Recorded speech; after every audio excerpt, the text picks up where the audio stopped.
ऐसे बनेगा भारत विश्व गुरु जिस देश में महिलाओं को निर्वस्त्र कर घुमाया जा रहा हो, जिस देश के अंदर जब महिलाओं को निर्वस्त्र कर घुमाया जा रहा हो और उस देश का प्रधानमंत्री विदेश के दौरे कर रहा हो। आप ऐसे देश को विश्वगुरु बताते हैं? जिस देश में नौजवान को रोजगार मांगने पर लाठी और डंडे से पीटा जाए उसे आप विश्वगुरु बताते हैं? अरे बाप रे, ये तो धोती खोल रहा है। जब से नरेंद्र मोदी जी ने इस देश की सत्ता की कमान अपने हाथ में ली, यानी साल 2014 से लेकर साल 2022 तक इस देश के ऊपर कर्जा कर दिया नरेंद्र मोदी जी ने 155 लाख करोड़ रुपए का।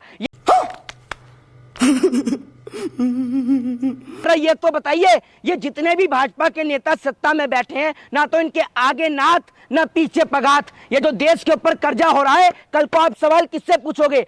और अभी तो रुको, क्लाइमैक्स अभी बाकी। जय हिंद दोस्तों, वीडियो में शुरू के क्लिप देखकर तो आप समझ गए होंगे कि आज की वीडियो किस टॉपिक पर होने वाली है। लेकिन उससे पहले मैं आपको ये बता दूं कि आज इस मोहित शर्मा ने अंधभक्त को पूरी तरह से बेइज्जत कर दिया है। साथ ही साथ आपको बीच बीच में कॉमेडी भी देखने को मिलेगा, तो वीडियो में आप लोग अंत तक बने रहिए। आइए चलिए करते हैं बिना देरी किए हुए वीडियो को स्टार्ट।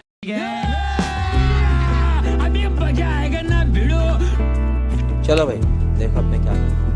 आपको एक बात बता दूं कि जब नरेंद्र मोदी जी ने इस देश के अंदर सत्ता की कुर्सी संभाली थी, यानी साल 2014 के अंदर, उस वक्त पे भारत देश के ऊपर जो है वो कर्जा था 54 लाख करोड़ रुपए का। आपको बता दूं ये कर्जा 1947 से साल 2014 तक का था, जो भारत के ऊपर था 54 लाख करोड़ रुपए का कर्जा। लेकिन जब से नरेंद्र मोदी जी ने इस देश की सत्ता की कमान अपने हाथ में ली, यानी साल 2014 से लेकर साल 2022 तक इस देश के ऊपर कर्जा कर दिया नरेंद्र मोदी जी ने 155 लाख करोड़ रुपए का, यानी सीधा सीधा कर्जे में 181% का इजाफा नरेंद्र मोदी सरकार ने किया। ये बड़ी अच्छी बात कही आप। लेकिन जब उस रिपोर्ट को आज अपडेट किया गया, IMF ने रिपोर्ट दी, यानी अंतर्राष्ट्रीय मुद्रा कोष की रिपोर्ट के मुताबिक भारत देश के ऊपर 205 लाख करोड़ रुपए का कर्जा हो गया है। जिस देश के अंदर GST जैसी स्कीम लाकर जनता के ऊपर मोटा मोटा टैक्स थोपा गया, जिस देश के अंदर जनता को 5 किलो सड़ा हुआ राशन दिया गया और इस देश की कंपनियों को बेचा गया, रेलवे का प्राइवेटाइजेशन किया गया, और उसके बाद भी इस देश के ऊपर 205 लाख करोड़ रुपए का कर्जा हो गया। कैसे? मैं पूछना चाहता हूँ कि ये देश का पैसा कहाँ जा रहा है? Good question, you are a good question. ये पैसे को कौन डुबा रहा है? और आए दिन प्रधानमंत्री विदेश से कर्जा लाए जा रहे हैं, विदेश से उधार लिए जा रहे हैं। इस उधार को चुकाएगा कौन? जरा ये तो बताइए। ये जितने भी भाजपा के नेता सत्ता में बैठे हैं, ना तो इनके आगे नाथ ना पीछे पगात। आज अगर देश के ऊपर कर्जा बढ़ रहा है तो उसके पीछे का कारण यही है क्योंकि नौजवानों को बेरोजगार कर दिया, नौजवानों के स्कूल बंद करके उनको अशिक्षित करने का काम भाजपा सरकार ने किया है। और मैं पूछना चाहता हूं कि जिस देश के अंदर 2014 से पहले सिलेंडर का दाम 400 रुपए हुआ करता था, उसका दाम आपने 1200 पहुंचाया। जो पेट्रोल आपको 60 से 70 मिलता था, उस पेट्रोल का दाम आपने 100 पार पहुंचाया। लेकिन उसके बाद भी देश के ऊपर इतना बड़ा कर्जा।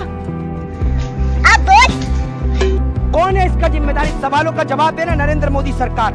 और जो लोग कहते हैं ना मोदी का विश्व में डंका बज रहा है, विश्व में डंका बज रहा है, अरे भैया कोई डंका नहीं बज रहा, वो डंका नहीं ढोल पिटवा रहा है हमारे देश का। अगर मोदी का विश्व में डंका बज रहा होता तो हर 10वें दिन में कहीं ना कहीं हमारे देश के जवान शहीद होते हैं। अभी 2 दिन पहले हमारे देश के जवान शहीद हुए। जवान की शहादत पर इस देश में कोई चर्चा नहीं। और आप कहते हैं विश्वगुरु? ऐसे बनेगा भारत विश्वगुरु जिस देश में महिलाओं को निर्वस्त्र कर घुमाया जा रहा हो, जिस देश के अंदर जब महिलाओं को निर्वस्त्र कर घुमाया जा रहा हो और उस देश का प्रधानमंत्री विदेश के दौरे कर रहा हो। आप ऐसे देश को विश्वगुरु बताते हैं? जिस देश में नौजवान को रोजगार मांगने पर लाठी और डंडे से पीटा जाए उसे आप विश्वगुरु बताते हैं? जिस देश के अंदर पार्लियामेंट के अंदर, संसद के अंदर सांसदों के सवाल पर अंकुश लगा दिया जाए, आप उस देश को विश्वगुरु बताते हैं? बात तो सही है। नरेंद्र मोदी जी ने पार्लियामेंट को अपनी भाजपा का कार्यालय समझ लिया है, इसीलिए सारे सांसदों को बाहर खड़ा करवा दिया और खुद अकेले मोदी की वाहवाही करने वाले सारे अंदर बैठे हुए हैं। लेकिन इस देश के लोग धर्म की ऐसी अफीम चाट कर बैठे हैं जो इनके सर्वनाश का कारण बनेगी। एक बात बोलूंगा, कड़वी जरूर लगेगी लेकिन सच है। इस देश को बर्बाद करने के लिए कोई पाकिस्तान और कोई चाइना की जरूरत नहीं है और ना ही अब दोबारा अंग्रेजों की जरूरत है, क्योंकि इस देश के अंदर अंग्रेजों की राह पर चलने वाले कुछ अंग्रेज सत्ता में बैठ चुके हैं, जिन्होंने अंग्रेजों की एक ही पॉलिसी को अपनाया, फूट डालो शासन करो। जिस देश का बच्चा बच्चा जानता है कि मुट्ठी भर अंग्रेज हमारे देश के ऊपर जो है वो हमारे को गुलाम बना के चले गए, हमारे देश पे कब्जा करके चले गए। कैसे? सिर्फ एक ही नीति से, फूट डालो शासन करो। वही काम बीजेपी कर रही है, लेकिन लोग आंख के अंधे हो चुके हैं, कान के बहरे हो चुके हैं, इनको कुछ समझ में नहीं आता। और यही कारण बनेगा जो हमारी देश की बर्बादी का बनेगा। बात तो सही है। देश का नौजवान बेरोजगार घूम रहा है, उसके पास रोजगार नहीं है। एक आदमी जो भूख से मर रहा था आज ठंड से भी मर रहा है, क्योंकि उसके घर पर बुलडोजर चला दिया। सरकार जो है वो किसी को घर देने का काम तो नहीं करती, लेकिन लोगों के घर पर बुलडोजर चलवाने का काम जरूर करती है। यही नहीं, अभी और सुनिए। बन रहा है ना, और जनता खुश है, राशन में भी खुश है। वो राशन कैसा राशन? राशन में वो देते हैं जो मुर्गी के चावल होते हैं, जो दाना जो मुर्गी को डाला जाता है, वो दाना ही भक्तों को डाला जा रहा है। सड़ा हुआ गेहूं अगर 5 किलो गेहूं ले लो, छान दो तो 1 किलो उसमें गंदगी निकल जाए। वो राशन भी आपको लाकर दिखा दूंगा। उस राशन पर इस देश की जनता वोट दे रही है मोदी सरकार को। और पहले चीनी मिला करती थी राशन में, मिट्टी का तेल मिला करता था, आज तो सब बंद कर दिया। गेहूं तो पहले भी मिलता था, चावल भी मिलता था, साथ में चीनी भी मिलती थी और मिट्टी का तेल भी मिलता था। मोदी सरकार ने देकर कोई एहसान नहीं करा है। और आज जो वादे मोदी सरकार ने किए, आपने लाइट भी आ रही है, तमाम सुविधाएं मिल रही है, राम मंदिर बनने को तैयार है, उद्घाटन होने को। देखिए, आपको बता दूं, नरेंद्र मोदी देश की जनता के, वो 125 करोड़ जनता के वो महबूब हैं जो शादी से पहले तो 1000 वादे करते हैं, लेकिन शादी के बाद एक भी वादा नहीं निभाते, जिसका प्रूफ नरेंद्र मोदी जी की पर्सनल लाइफ से भी जुड़ता है। ठीक है, आपको बता दूं, इन्होंने बहुत वादे किए सत्ता में आने से पहले। 2 करोड़ रोजगार, 100 स्मार्ट सिटी, हवाई चप्पल वाले को हवाई यात्रा।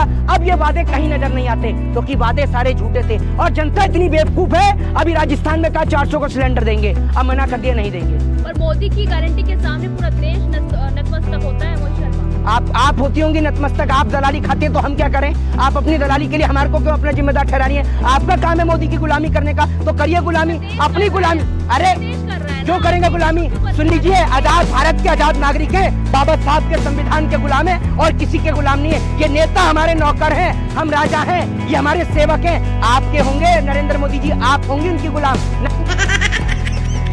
ना हम मोदी के गुलाम, ना हम किसी के गुलाम। गुलाम है तो संविधान के, डरते हैं तो संविधान से और किसी से नहीं डरते, ना इनकी जेलों से डरते। इनकी जेल में इतना दम नहीं है कि हम जैसे लोगों का मुंह बंद रख सकें। भगत सिंह, राजगुरु और सुखदेव को मानने वाले हैं, जरूरत पड़ी तो देश के लिए फांसी का फंदा भी चूमेंगे, लेकिन किसी के आगे नतमस्तक नहीं होंगे। ये बात याद रखिएगा। 400 करोड़ का रूपया लियाकत अपना मकान बना रही है, आपको उसमें भी तकलीफ है? अरे क्यों नहीं होगी तकलीफ? जो कल तक अपनी कैब बुक कर करके आते थे, आज 400 करोड़ का मकान बना रहे हैं, लेकिन कोई ईडी, कोई सीबीआई की रेड इनके घर पर नहीं पड़ेगी। इसलिए नहीं पड़ेगी, भाजपा की दलाली करते हैं, भाजपा की दलाली में रहो, आपको तो राज्यसभा तक भेजेंगे, लेकिन अगर उनका विरोध करोगे तो भैया आपको जेल में डाल देंगे। लेकिन हम एक बात कहते हैं कि जन्म तो बहुत बच्चे लेते हैं, लेकिन चर्चा सिर्फ उनकी होती है जिनकी मृत्यु के समय पर हजारों लाखों करोड़ों लोगों का जन सैलाब होता है। इस देश के अंदर जिस दिन बाबा साहब अम्बेडकर ने जन्म लिया, जिस दिन भगत सिंह ने जन्म लिया, उस दिन कई लाख बच्चों ने भी जन्म लिया, लेकिन चर्चा आज भी राजगुरु सुखदेव, भगत सिंह और बाबा साहब भीमराव अम्बेडकर की होती है।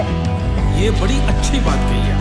याद रखिएगा, चर्चा गॉडसे या सावरकर की नहीं होती। वो तो आज भी कि हम स्वतंत्रता सेनानी थे उस बात के प्रमाण देते हैं, लेकिन जो स्वतंत्रता सेनानी था उसको पूरा देश जानता है। और ये शहीदी दिवस के दिन चल रहे हैं। आपको एक बात बता दूं कि जितना योगदान इस देश के अंदर सिखों का है ना, शायद ही किसी का हो। ये लोग क्या करेंगे उनकी बराबरी? जो लोग का पेट भरने का काम करते हैं, ये उन्हीं को खालिस्तानी ठहराने का काम करते हैं। लेकिन वो खालिस्तानी आतंकवादी या पाकिस्तान नहीं, वो इस देश के सच्चे सेवक हैं और जो माँ भारती का फर्ज बॉर्डर पर खड़े होकर भी निभाते हैं। जय हिंद, जय भारत, वंदे मातरम। मजा आया।